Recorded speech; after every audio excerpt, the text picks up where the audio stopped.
ಚಾಮರಾಜನಗರ ಕ್ಷೇತ್ರದ ಬಗ್ಗೆ ನಾವು ಮಾತನಾಡ್ತಾ ಇದ್ವಿ. ಸಾಕಷ್ಟು ವರ್ಷಗಳ ಕಾಲ ಕಾಂಗ್ರೆಸ್ ತನ್ನ ತೆಕ್ಕೆಗೆ ಇಟ್ಕೊಂಡಿದ್ದಂತಹ ಒಂದು ಚಾಮರಾಜನಗರ ಕ್ಷೇತ್ರವನ್ನ ಕಳೆದ ಬಾರಿ ತೀರಾ ಕಡಿಮೆ ಮತಗಳ ಅಂತರದಿಂದ ಕಳ್ಕೊಂಡಿದ್ರು.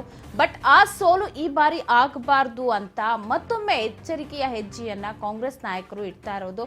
ಸೊ ಅದಕ್ಕೆ ಬೇಕಾದಂತಹ ಎಲ್ಲ ಸ್ಟ್ರಾಟಜಿಗಳನ್ನ ಈಗಿಂದಲೇ ಮಾಡ್ಕೊಳ್ತಾ ಇದ್ದಾರೆ. ಅಲ್ಲಿ ಮಹದೇವಪ್ಪ ಅವರ ಪುತ್ರ ಸುನಿಲ್ ಬೋಸ್ ಅವರು ಕಣದಲ್ಲಿ ಇದ್ದಾರೆ. ಕ್ಷೇತ್ರದಲ್ಲಿ ಪುರುಷರಿಗಿಂತ ಮಹಿಳಾ ಮಣಿಯರ ಕಾರುಬಾರು ಹೆಚ್ಚಿದೆ. ಚಾಮರಾಜನಗರ ಕ್ಷೇತ್ರದಲ್ಲಿ ಮಹಿಳೆಯರದ್ದೇ ಪಾರುಪತ್ಯ. ಪುರುಷರಿಗಿಂತ ಹೆಚ್ಚು ಮಹಿಳೆಯರೇ ಮೇಲುಗೈ. ಎಲ್ಲೆಲ್ಲೂ ಮಹಿಳೆಯರೇ ಮೇಲುಗೈ. ಚಾಮರಾಜನಗರ ಲೋಕ ಕದನದ ಮತದಾರರ ವಿವರದಲ್ಲೂ ಕೂಡ ಮಹಿಳಾ ಮಣಿಗಳೇ ಮೇಲುಗೈಯನ್ನ ಸಾಧಿಸಿದ್ದಾರೆ. ಅಂದ್ರೆ ಅಲ್ಲಿ ಪುರುಷರಿಗಿಂತ ಮಹಿಳೆಯರೇ ಹೆಚ್ಚಿನ ಸಂಖ್ಯೆಯಲ್ಲಿ ಇರುವುದು. ಸೊ ಕಾಂಗ್ರೆಸ್ ಗ್ಯಾರಂಟಿಗಳ ವಿಚಾರದಲ್ಲಿ ತಗೊಂಡ್ರೆ ಇಲ್ಲಿ ಮಹಿಳೆ ಮತಗಳೆಲ್ಲವೂ ಕೂಡ ಇನ್ ಕೇಸ್ ಸುನಿಲ್ ಬೋಸ್ ಅವ್ರಿಗೆ ಬಂದ್ಬಿಟ್ರೆ ಗೆದ್ದು ಬೀಗ್ತಾರೆ, ಆರಾಮಾಗಿ ಈಸಿಯಾಗಿ ಗೆಲ್ತಾರೆ ಅಂತ ಹೇಳ್ಬೋದು. ಸೊ ಹಾಗಾದ್ರೆ ಚಾಮರಾಜನಗರ ಲೋಕ ಕ್ಷೇತ್ರದಲ್ಲಿರುವಂತಹ ಮತದಾರರ ವಿವರವನ್ನ ನಾವು ನೋಡೋದಾದ್ರೆ ಇಲ್ಲಿ ಒಟ್ಟು ಮತದಾರರ ಸಂಖ್ಯೆ 17,68,555 ಇದೆ. ಅದರಲ್ಲಿ ಪುರುಷರ ಸಂಖ್ಯೆ 8,74,183. ಮಹಿಳೆಯರ ಸಂಖ್ಯೆ ಅಲ್ಲಿ ಇನ್ನೂ 20,000 ಹೆಚ್ಚಿದ್ದಾರೆ ನೋಡಿ. 8,94,268. ಅಂದ್ರೆ ಒಂದು 20,000 ಹೆಚ್ಚು ಮಹಿಳೆಯರು ಆ ಒಂದು ಕ್ಷೇತ್ರದಲ್ಲಿರೋದು. ಇತರೆ ಮತದಾರರು 104 ಇದ್ದಾರೆ. ಒಟ್ಟಾರೆ 17,68,555 ಹೆಚ್ಚು ಮತಗಳು ಇರೋದು ಮಹಿಳಾ ಮತಗಳು. ಸೊ ಮಹಿಳಾ ಮತಗಳೇನಾದ್ರೂ ಕಾಂಗ್ರೆಸ್ನ ಗ್ಯಾರಂಟಿ ಕಡೆಗೆ ವಾಲಿದ್ರೆ ಈ ಬಾರಿ ಪಕ್ಕ ಕಮಲ ಮುದುಡುತ್ತೆ. ಸೊ ನೋಡೋಣ ಅಲ್ಲಿ ಯಾವ ತರದ ಬೆಳವಣಿಗೆಗಳ ಆಗ್ತಾ ಇದೆ. ಸುನಿಲ್ ಬೋಸ್ ಪರವಾಗಿ ಯಾವ ತರ ಅಲೆ ಇದೆ, ಹಾಗೆ ಬಾಲರಾಜ್ ಅವರ ಪರವಾಗಿ ಈ ಬಾರಿ ಎಷ್ಟು ಅಲೆ ಇದೆ ಅಂತ ಬಗ್ಗೆ ಮತ್ತಷ್ಟು ಮಾತನಾಡ್ತಾ ಹೋಗೋಣ. ಮತ್ತಷ್ಟು ಅಪ್ಡೇಟ್ಸ್ ಅನ್ನ ಕೊಡ್ತಾ ಹೋಗ್ತಾರೆ ಪ್ರತಿನಿಧಿ ಬಸವರಾಜ್ ಹೂಗಾರ್ ನಮ್ಮ ವಾರ್ ರೂಮ್ ನಿಂದ ಲೈವ್ ನಲ್ಲಿ ಜಾಯಿನ್ ಆಗ್ತಾ ಇದ್ದಾರೆ. ಬಸವರಾಜ್, ಇವತ್ತಿನ ನಮ್ಮ ರಾಜ್ ಮೆಗಾ ಸರ್ವೆಯಲ್ಲಿ ನಾವು ಸರ್ವೆ ಮಾಡ್ತಾ ಇರುವಂತದ್ದು ಕಾಲ್ ಮಾಡಿ ವೋಟ್ ಮಾಡಿ ಅಂತ ಜನರಿಗೆ ಹೇಳ್ತಾ ಇರೋದು ಚಾಮರಾಜನಗರ ಕ್ಷೇತ್ರದ ಬಗ್ಗೆ. ಚಾಮರಾಜನಗರ ಕ್ಷೇತ್ರ ಕಳೆದ ಬಹಳಷ್ಟು ವರ್ಷಗಳಿಂದ ನೋಡ್ಕೊಂಡು ಬರೋದಾದ್ರೆ ಅದು ಒಂದು ರೀತಿ ಕಾಂಗ್ರೆಸ್ನ ಭದ್ರಕೋಟೆ. ಬಟ್ ಕಳೆದ ಬಾರಿ ಮಾತ್ರ ಎಲ್ಲೋ ಏನೋ ಮಿಸ್ ಹೊಡಿತು ಅಂತ ಅಲ್ಲಿ ಕೇವಲ 1,800 ಮತಗಳ ಅಂತರದಿಂದ ಸೋಲ್ತಾರೆ. ಈ ಬಾರಿ ಯಾವ ತರ ಇದೆ ಹಾಗಾದ್ರೆ ಚಾಮರಾಜನಗರ ಕ್ಷೇತ್ರ?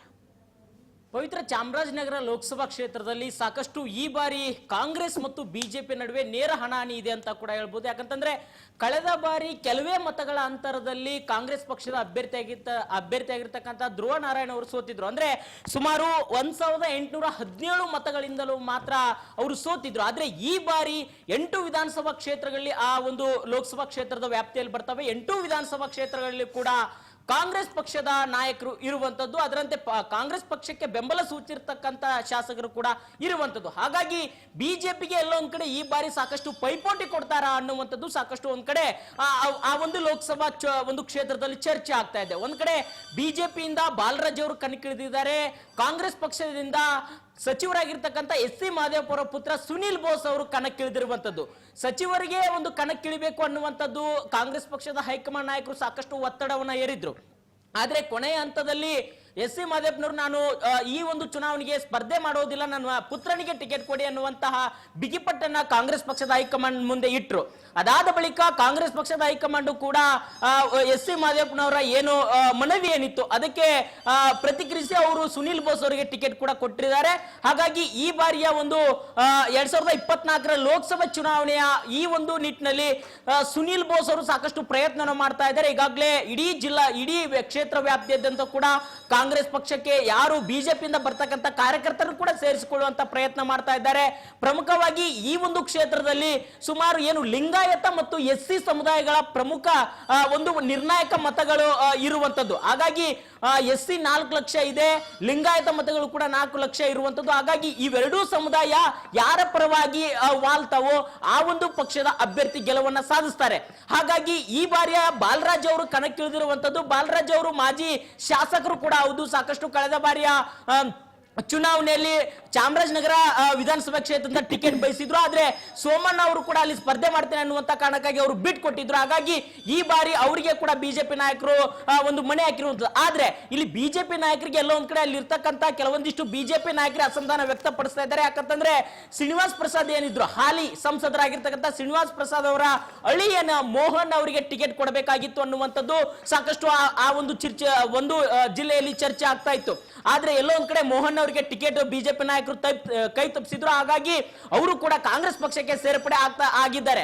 ಸೊ ಈ ಒಂದು ನಿಟ್ಟಿನಲ್ಲಿ ಎಲ್ಲೋ ಒಂದ್ ಕಡೆ ಬಾಲರಾಜ್ ಅವರಿಗೆ ಇದು ಒಂದು ಎಫೆಕ್ಟ್ ಆಗುವಂತ ಸಾಧ್ಯತೆ ಇದೆ. ಹಾಗಾಗಿ ಸುನಿಲ್ ಬೋಸ್ ಅವರ ಈ ಬಾರಿಯ ಗೆಲುವು ಎಲ್ಲೋ ಒಂದ್ ಕಡೆ ಸುಲಭವಾಗಬಹುದೇನೋ ಅನ್ನುವಂತಹ ಒಂದಿಷ್ಟು ಮಾತುಗಳು ಕೂಡ ಕೇಳಿ ಬರ್ತಾ ಇದ್ದಾವೆ. ಪವಿತ್ರ. ಎಸ್, ಖಂಡಿತ ಬಸವರಾಜ್. ಇನ್ನೊಂದು ಕಡೆ ಕಳೆದ ಬಾರಿ 2019 ನಾವು ರಿಸಲ್ಟ್ ಕೂಡ ನೋಡೋದಾದ್ರೆ ತೀರಾ ಕಡಿಮೆ ಅಂತರದಿಂದ ಧ್ರುವ ನಾರಾಯಣ್ ಅವರು ಅಲ್ಲಿ ಸೋಲ್ತಾರೆ. ಅದಾದ ನಂತರ ಧ್ರುವ ನಾರಾಯಣ್ ಅವ್ರನ್ನು ಕೂಡ ನಾವು ಕಳ್ಕೊಳ್ಬೇಕಾಗತ್ತೆ. ಸೊ ಈಗ ಅಲ್ಲಿನ ವರ್ಚಸ್ಸನ್ನ ನಾವು ತಗೊಳ್ಳೋದಾದ್ರೆ ಇನ್ ಕೇಸ್ ಏನಾದ್ರೂ ಧ್ರುವ ನಾರಾಯಣ್ ಅವರ ಆಡಳಿತದ ಒಂದು ಅವಧಿಯಲ್ಲಿ ಮಾಡಿದಂತಹ ಸುಧಾರಣೆಗಳಾಗಿರ್ಬೋದು ಅಥವಾ ಈಗ ಅವರು ಇಲ್ಲ ಅನ್ನೋದನ್ನ ಮನಗಂಡು ಏನಾದ್ರೂ ಮತದಾರರು ಕಾಂಗ್ರೆಸ್ ಪರವಾಗಿ ವಾಲಬಹುದಾ ಅಂತ, ಅಂದ್ರೆ ಸಿಂಪತಿ ಅಲ್ಲಿ ಕ್ರಿಯೇಟ್ ಆಗಬಹುದಾ ಅಂತ?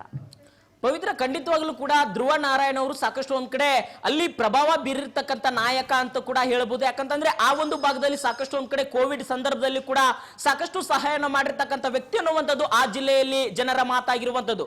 ಈ ಒಂದು ನಿಟ್ಟಿನಲ್ಲಿ ಈಗ ಅವರು ಕೂಡ ಏನು ಧ್ರುವ ನಾರಾಯಣ್ ಅವರ ಒಂದು ಸಿಂಪತಿ ಏನಿದೆ ಒಂದ್ ಕಡೆ ಸುನಿಲ್ ಬೋಸ್ ಅವರಿಗೆ ಸಿಗುತ್ತಾ ಅನ್ನುವಂಥದ್ದು ಸಾಕಷ್ಟು ಒಂದ್ ಕಡೆ ಚರ್ಚೆ ಆಗ್ತದೆ. ಆದ್ರೆ ಇಲ್ಲಿ ಕಾಂಗ್ರೆಸ್ ಪಕ್ಷದ ಗ್ಯಾರಂಟಿಗಳೇನಿದಾವೆ 5 ಗ್ಯಾರಂಟಿಗಳ ಪ್ರಮುಖವಾಗಿರ್ತಕ್ಕಂಥ 5 ಗ್ಯಾರಂಟಿಗಳ ಮೇಲೆ ನಾವು ಚುನಾವಣೆಗೆ ಹೋಗ್ಬೇಕು. ಹಿಂದೆ ಯಾವ ರೀತಿ ಕೆಲಸ ಮಾಡಿದರೆ ಧ್ರುವ ನಾರಾಯಣ್ ಅವರ ಯಾವ ರೀತಿ ಅವರ ಆಡಳಿತ ಇತ್ತು ಅದನ್ನು ಕೂಡ ನಾವು ಮುಂದೆ ತೆಗೆದುಕೊಂಡು ಹೋಗ್ಬೇಕು ಅನ್ನುವಂಥದ್ದು. ಮತ್ತೆ ಇನ್ನೊಂದು ಪ್ರಮುಖವಾಗಿ ಸಿಎಂ ಸಿದ್ದರಾಮಯ್ಯ ಕೂಡ ಇದು ಪ್ರತಿಷ್ಠೆಯ ಕಣವಾಗಿರುವಂತದ್ದು. ಅವರ ಭಾಗ ಅಂದ್ರೆ ಮೈಸೂರು ಆಗಿರ್ಬೋದು, ಚಾಮರಾಜನಗರ ಆಗಿರ್ಬೋದು, ಈ ಒಂದು ಕ್ಷೇತ್ರಗಳಲ್ಲಿ ಗೆಲುವು ಸಾಧಿಸಲೇಬೇಕು ಅನ್ನುವಂತ ಪಣವನ್ನ ಸಿಎಂ ಸಿದ್ದರಾಮಯ್ಯ ಪಣ ತೊಟ್ಟಿರುವಂತದ್ದು.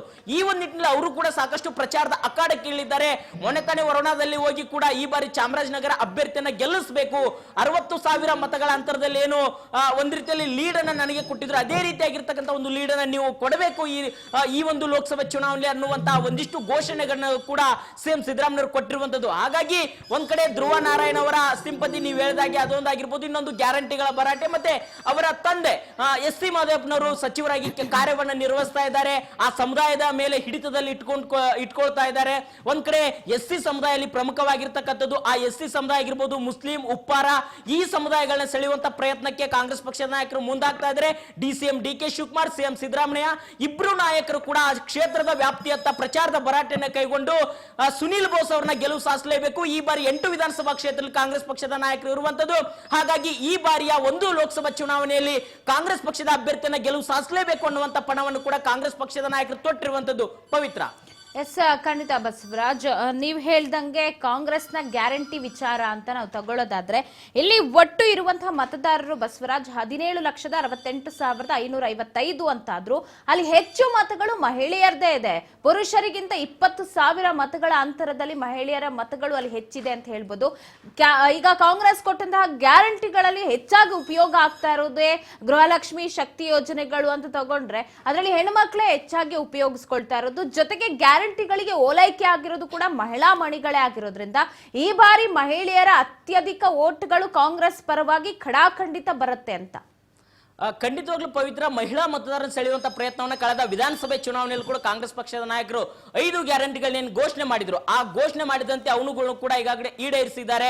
ಶಕ್ತಿ ಯೋಜನೆ ಆಗಿರ್ಬೋದು, ಗೃಹಲಕ್ಷ್ಮಿ ಆಗಿರ್ಬೋದು, ಈ ಒಂದು ಯೋಜನೆಗಳ ಮುಖಾಂತರ ಮಹಿಳಾ ಮತದಾರರನ್ನು ಸೆಳೆಯುವಂತ ಪ್ರಯತ್ನಕ್ಕೆ ಕಾಂಗ್ರೆಸ್ ಪಕ್ಷದ ನಾಯಕರು ಮುಂದಾಗಿರುವಂತದ್ದು.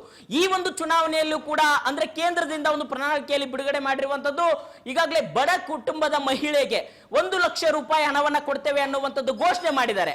ಆ ಘೋಷಣೆಯನ್ನು ಮುಂದಿಟ್ಕೊಂಡು ಕೂಡ ಕಾಂಗ್ರೆಸ್ ಪಕ್ಷದ ನಾಯಕರು ಮತಯಾಚನೆ ಮಾಡಲಿಕ್ಕೆ ಮುಂದಾಗ್ತಾ ಇದ್ದಾರೆ. ಇನ್ನೊಂದು ಕಡೆ ಗ್ಯಾರಂಟಿಗಳು, ಇನ್ನೊಂದು ಕಡೆ ಕೇಂದ್ರದಿಂದ ಮಾಡಿರ್ತಕ್ಕಂಥ ಒಂದು ಪ್ರಣಾಳಿಕೆಯಲ್ಲಿ ಆ ಅಂಶಗಳನ್ನ ತೆಗೆದುಕೊಂಡು ಮಹಿಳಾ ಮತದಾರರು ಹೆಚ್ಚಾಗಿರುವಂತಹ ಈ ಕ್ಷೇತ್ರದಲ್ಲಿ ಕೂಡ ಮಹಿಳಾ ಮತದಾರರನ್ನು ಸೆಳೆಯುವಂತ ಪ್ರಯತ್ನ ಆಗಿದೆ. ಈಗಾಗಲೇ ನಿನ್ನೆ ತಾನೇ ಮಹಿಳಾ ಒಂದು ಪದಾಧಿಕಾರಿಗಳ ಸಭೆ ಆಯಿತು. ಆ ಪದಾಧಿಕಾರಿಗಳ ಸಭೆಯಲ್ಲಿ ಪ್ರಮುಖವಾಗಿ ಗ್ಯಾರಂಟಿಗಳ ಇಂಪ್ಲಿಮೆಂಟ್ ಮಾಡೋದು ಹೇಗೆ, ಜನರಿಗೆ ಈ ಒಂದು ಸಫಲತೆಯನ್ನು ತಿಳಿಸೋದು ಹೇಗೆ ಅನ್ನುವಂಥದ್ದನ್ನ ಡಿ.ಸಿ.ಎಂ. ಡಿ.ಕೆ. ಶಿವಕುಮಾರ್ ಮತ್ತೆ ಕೆಪಿಸಿಸಿಯ ನೂತನ ಕಾರ್ಯಾಧ್ಯಕ್ಷರಾಗಿರ್ತಕ್ಕಂಥ ಮಂಜುನಾಥ್ ಭಂಡಾರಿ ಅವರು ಮಹಿಳಾ ಕಾರ್ಯಕರ್ತರಿಗೆ, ನಾಯಕರಿಗೆ ಹೇಳಿದ್ರು. ಅಂದ್ರೆ ಪ್ರತಿಯೊಂದು ಮನೆಗೆ ಹೋಗಿ ಗ್ಯಾರಂಟಿಗಳ ಸಫಲತೆಯನ್ನು ವ್ಯಕ್ತಪಡಿಸಬೇಕು, ಮತ್ತೆ ಯಾವ ಗ್ಯಾರಂಟಿ ಗ್ಯಾರಂಟಿಯನ್ನು ನಿಮಗೆ ಲಾಭವಾಗಿದೆ, ಯಾವ ಗ್ಯಾರಂಟಿ ನಿಮಗೆ ಮುಟ್ಟಿದೆ ಅನ್ನುವಂಥದ್ದನ್ನ ತಿಳಿಪಡಿಸಬೇಕು. ಮತ್ತೆ ಅದಕ್ಕೆ ಒಂದು ಸೆಲ್ಫಿ ಕೂಡ ತೆಗೆದುಕೊಂಡು ಒಂದು ವಿಡಿಯೋ ಕೂಡ ಮಾಡ್ಕೊಂಡು ಬರಬೇಕು ಅನ್ನುವಂತಹ ಒಂದಿಷ್ಟು ಪಕ್ಷ ಸಂಘಟನೆ ಕುರಿತಂತ ಒಂದಿಷ್ಟು ಸೂಚನೆಗಳನ್ನ, ಸಲಹೆಗಳನ್ನ ನಿನ್ನೆ ಮಹಿಳಾ ಕಾರ್ಯಕರ್ತರಿಗೆ ನೀಡಿದ್ರು.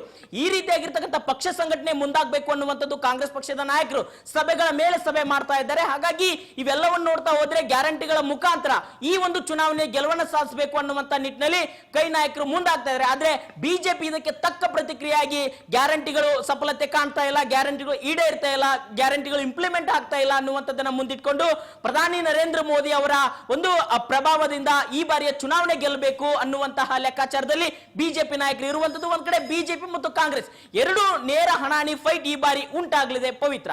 ಎಸ್, ಖಂಡಿತ ಬಸವರಾಜ್, ನೀವು ಹೇಳ್ದಂಗೆ ಮೋದಿ ಅವರ ಅಲೆ ಕೂಡ ರಾಜ್ಯದಲ್ಲಿ ತುಂಬಾ ಇದೆ, ಅಂದ್ರೆ ಸಾಕಷ್ಟಿದೆ. ಸೊ ಮೋದಿ ಅಲೆ ಜೊತೆಗೆ ಸಿದ್ದರಾಮಯ್ಯನವರ ಅಬ್ಬರ ಎರಡೂ ಕೂಡ ಈಕ್ವಲ್ ಆಗಿ ಇರುವಂತಹ ಚಾಮರಾಜನಗರದಲ್ಲಿ ಈ ಬಾರಿ ಮತದಾರ ಯಾರಿಗೆ ಓಲೈಕೆ ಮಾಡ್ತಾನೆ ಅನ್ನೋದು ಅಷ್ಟು ಈಸಿಯಾಗಿ ಗುರುತಿಸೋದಕ್ಕೆ ಆಗಲ್ಲ ಅಂತ ಆದ್ರೂ ಕೂಡ ಈ ಬಾರಿ ಪ್ರತಿಷ್ಠೆಯಾಗಿ ತೆಗೆದುಕೊಂಡಿದೆ ಕಾಂಗ್ರೆಸ್. ಇನ್ನೊಂದು ಕಡೆ ಬಿಜೆಪಿಯ ರಾಜ್ಯ ನಾಯಕರು ಕೂಡ ಈ ಬಾರಿ ತುಂಬಾ ವರ್ಕ್ ಮಾಡ್ತಾ ಇದ್ದಾರೆ, ಈ ಬಾರಿ ಲೋಕಸಭೆಯಲ್ಲಿ ಅಂದ್ಕೊಂಡು ಬರಬೇಕು ಅಂತ.